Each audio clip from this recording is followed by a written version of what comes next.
Hi hello എല്ലാവർക്കും നമസ്കാരം. സ്വയംഭൂവായി ബാലശാസ്താവ് കുടികൊള്ളുന്ന തിരുവനന്തപുരത്തെ പ്രസിദ്ധമായൊരു ക്ഷേത്രം, തിരുവനന്തപുരത്തെ പത്മനാഭസ്വാമി ക്ഷേത്രത്തിന്റെ അടുത്ത് മണക്കാട് എന്ന പ്രദേശത്തെ പുരാതനമായ ധർമ്മശാസ്താ ക്ഷേത്രം.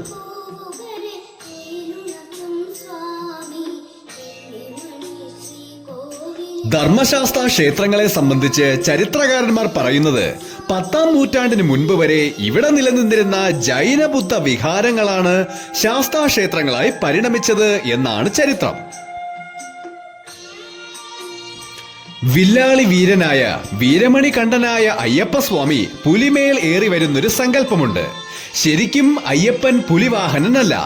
അയ്യപ്പൻ ശരിക്കും യുദ്ധത്തിനായും കാട്ടിലേക്കുള്ള യാത്രയിലുമൊക്കെ കുതിരയുടെ മേൽ ഏറിയാണ് സഞ്ചരിച്ചിരുന്നത്. അതിനാൽ അശ്വാരൂഢ സങ്കല്പമാണ് അയ്യപ്പസ്വാമിക്കുള്ളത്.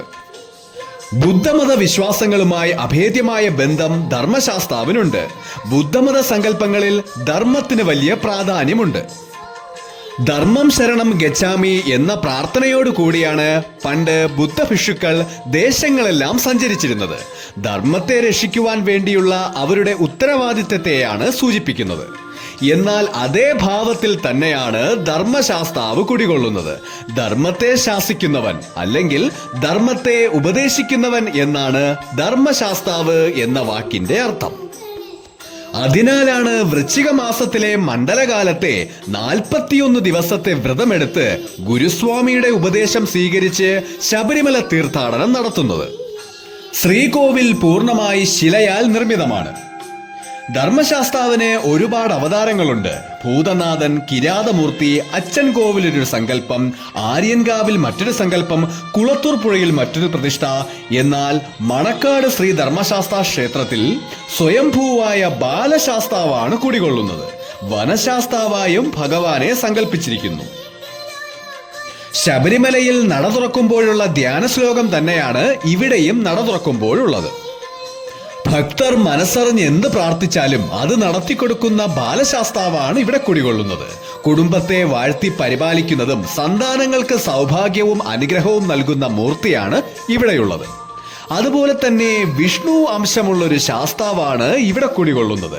അതിനാൽ വിഷ്ണു സഹസ്രനാമം നിത്യവും ഇവിടെ പാരായണം ചെയ്യുന്നുമുണ്ട്. നമ്മുടെ ഉള്ളിൽ തന്നെ ഈശ്വരനുണ്ട് എന്ന തത്വത്തെ നമ്മൾ ആദ്യം തിരിച്ചറിയുക. അതുതന്നെയാണ് തത്വമസി. ശിലയിൽ നിർമ്മിതമായ ഈ ക്ഷേത്രത്തിൽ തമിഴ് സ്വാധീനം വളരെ കൂടുതലാണ്. ശ്രീകോവിലെ കരിങ്കലിൽ തീർത്ത തൂണുകളും തമിഴ്നാട്ടിലെ പുരാതന ക്ഷേത്രങ്ങൾക്ക് സമാനമാണ്.